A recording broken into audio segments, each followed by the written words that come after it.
What's up, vapors? Thanks for checking out Daily Vape TV. My name is Nick, and today we're going to be taking a look at the Amphisbaena. So it took me about 20 tries to get this intro down because the name is very difficult to pronounce. The actual pronunciation is Amphisbaena. And the Amphisbaena is a mythological creature shaped like a serpent with a head at each end. So that was something interesting. Maybe I'll drop a link to the Wikipedia page right down there in the description below. So this one is brought to us by our friends over at Zealot Vape. They offered me a few products to review, and I of course said yes. And with that, I'd like to give them a big shout out and thank you. Of course, taking a look online, this is available in two different colors. You have a black one and a red one, and they're going to run you about 35 bucks. So anyways, I'll leave links down there in the description below if you guys want to check these out for yourself. But without further ado, let's go down to the close-up view and check this thing out. Alright guys, so as you can see, we've got the Amphisbaena in its original tube package here, so let's just take a look around and then we'll talk about what's inside. So, first and foremost, it has this kind of cool looking snakeskin pattern on it, which is kind of nice. I really do like that, actually. But otherwise, we have the Amphisbaena logo, the two-headed serpent, which is kind of nice. I like that. Then you have the main features right there on the front. However, they kind of go all the way around to the side here, and as a graphic designer, this pisses me off, but maybe that's just me. I'm a pretty harsh critic, I guess.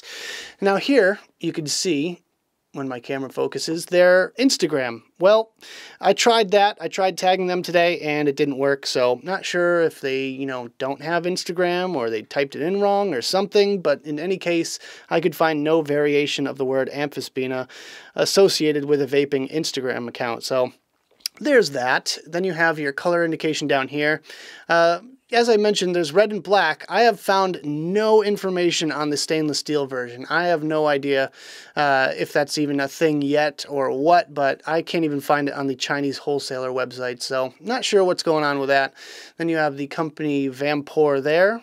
And I'm not sure if this is a product by Vampour or what, because even there's some conflicting information that we'll get into in just a second here. But there we go. That is the tube in a nutshell. Let's just go ahead and take a look at what's inside here. So here we go. This is what I was kind of talking about here.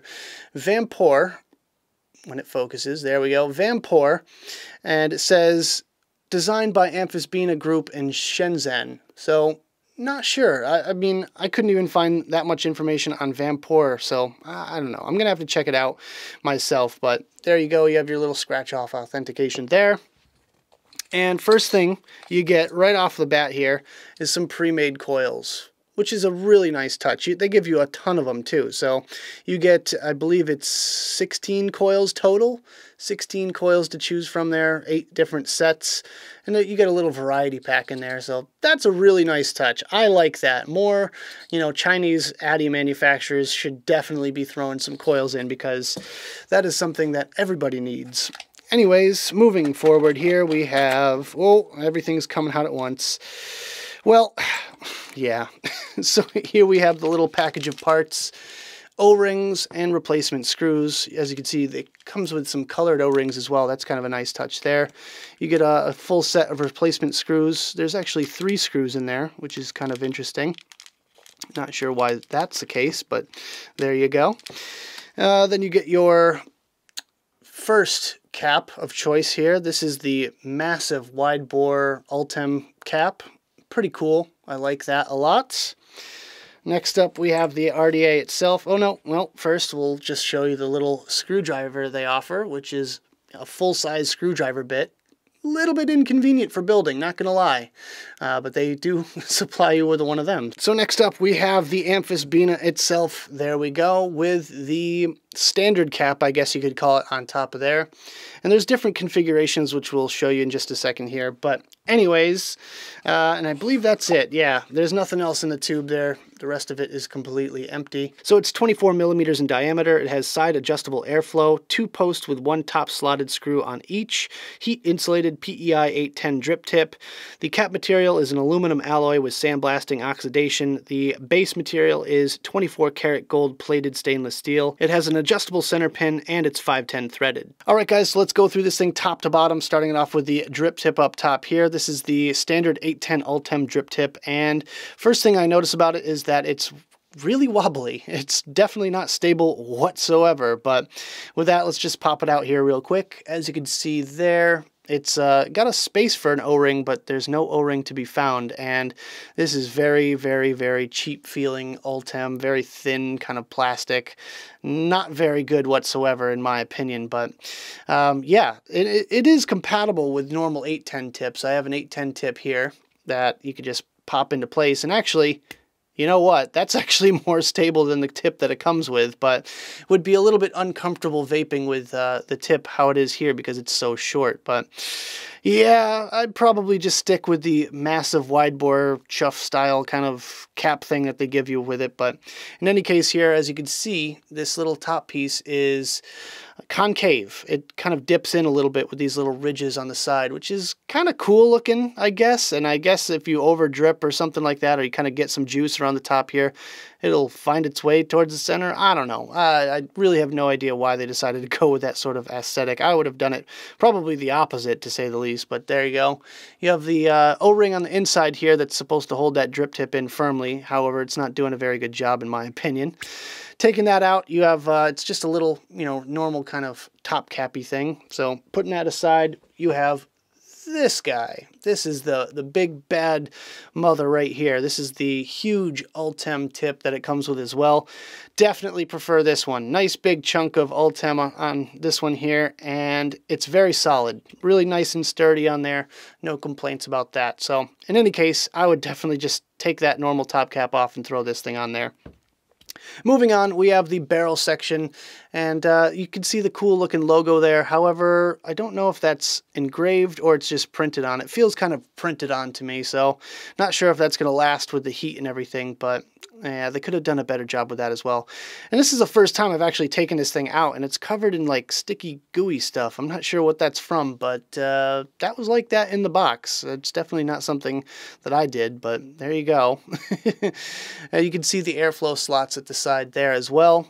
Pretty big, actually. A lot of airflow with this one here. No complaints about that whatsoever. So here's the part that you guys all wanted to see. This is the build deck. It's kind of familiar because it has that sort of single screw clamp design that we've seen on things like the Apocalypse and stuff like that. I've actually had one. I believe it's an RDTA, Coil Art maybe, iJoy. I've seen these style, the top-down sort of clamps somewhere else, but it's not the first time that I've seen this design.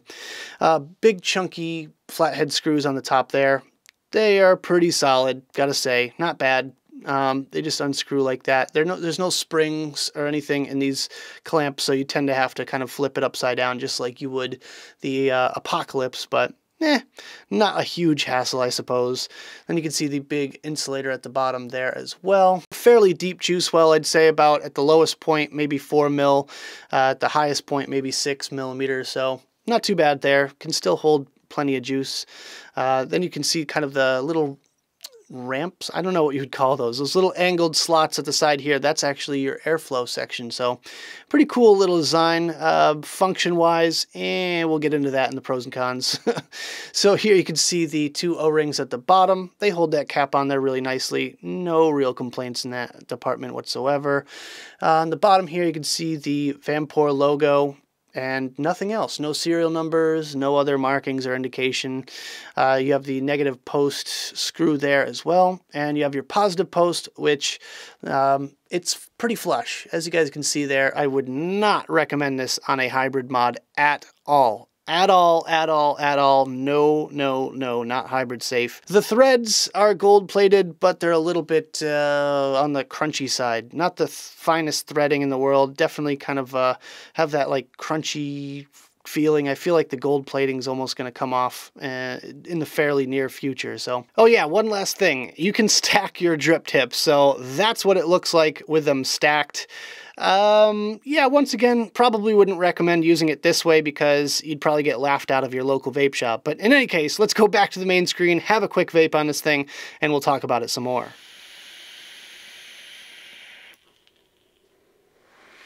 Alright guys, I hope you enjoyed the close-up section of the video. Now let's talk about my personal thoughts about this device, some pros, some cons, and whether or not it's worth purchasing. Starting off today with the pros, and my first pro is that it's super easy to drip on. Now, this huge, massive, wide-bore tip that you just saw in the close-ups there is incredibly easy to drip on. You're talking just kind of dumping your juice in there, no problem whatsoever, and that's exactly how I use this device. No more painting coils, you don't have to take your cap off for any reason, just kind of dump your juice in there and you're good to go. My second pro today is that you get airflow for days with this RDA. I gotta say, you have plenty of airflow to go around with this one, and you know, it's almost too much airflow when it's fully wide open, but I do have a pretty hot build going on in it right now, and it's keeping it nice and cool by, you know, providing it with that much airflow. So with that being said, for all you guys that like a nice deep full lung inhale, you're gonna love this one. And for my third pro, this thing is insanely easy to build on. Now, for all of you apocalypse lovers out there, you're probably gonna dig this one because it's a very similar styled build deck. Now, instead of having the walls of the actual clamps, the entire top part of the clamp section moves up and down. So it's kind of reminiscent of the apocalypse, but just kind of a little twist on that design. And it makes for a pretty easy build. You just kind of slot your coils in there and you tune them up and you're pretty much good to go. It's really, really simple. And for my fourth and final pro for this device, I absolutely love the wide bore tip. Now, for all of you guys out there that just aren't satisfied with 510 or 810 or something even a little bit bigger than that, this thing is almost a straight bore from the cap itself. Now, with that being said, I'm not a huge fan of Ultem, and I really wish they supplied you with one that was maybe Delrin or something. However, it functions the same. It stays nice and cool. You don't burn your lips, and it's really just a nice, comfortable cap to vape on. And for all you cloud chasers out there, I really think you're going to like it.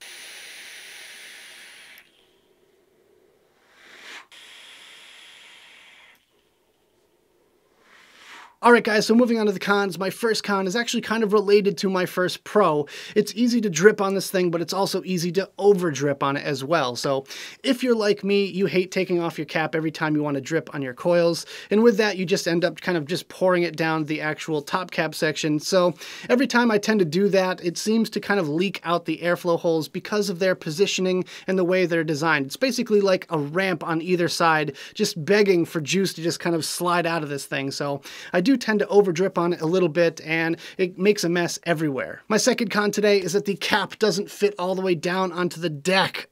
It just really eats me up inside every time I look at that thing and I see that little glimmer of gold sticking out at the bottom. It just screams laziness and really gets to my OCD. Just wish they would have taken their time and measured it that much more precisely so that everything fits really nice and flush and snug. My third con for today is that there's not a lot of room for wicking material in this RDA. Now, unless you're doing a simple little round wire 5-wrap centered right in the middle with your leads overlapping, there's just not a whole heck of a lot of room for wicking.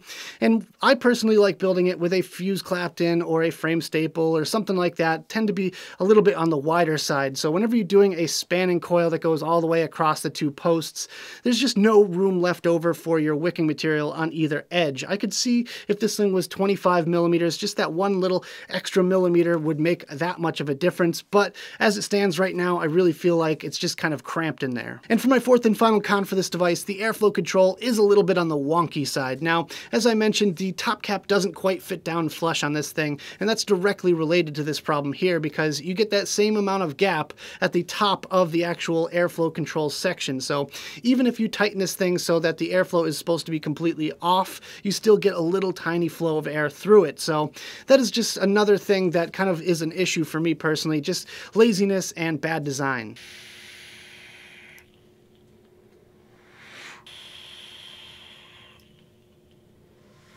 So at the end of the day, is this thing worth purchasing? Would I go out of my way to pick one of these up if I didn't get this one for review? And I'm going to have to say no to this one just because it doesn't really do much for me. I already have the Apocalypse RDA, and this is pretty much like that one, except with a slightly wider bore mouthpiece. And with that, that's the one redeeming factor. I really like that mouthpiece on there, so I guess if I'm ever in the mood to blow some serious clouds, then I'll probably pick this thing up and throw a build on it. But other than that, it really just does nothing else for me. So as far as as that goes, if you're a cloud chaser and you're looking for a pretty cheap option for an RDA, maybe as a kind of knock-around one or something like that, then I would definitely take a look at the Amphisbaena. But otherwise, I would say this one's going to sit on my shelf. So if you are interested in grabbing one of these for yourself, I'll leave a link right down there in the description. I do have one to give away as well, but I'm not going to be running that right now. Probably going to be a flash giveaway on one of my other social medias. So with that, that about does it for this video, guys. I hope you enjoyed. If you did, make sure you hit that like button and subscribe for more videos just like this. Don't forget to click that notification bell right next to the subscribe button if you want to be alerted whenever I upload videos. Also, leave me some comments in the box below. I'd love to hear your thoughts on the Amphisbaena or anything else you guys want to discuss down there. Also, check out the description of this video. That's where you're going to find the advocacy and my social media links. Thank you guys so much for tuning in, and as always, vape on!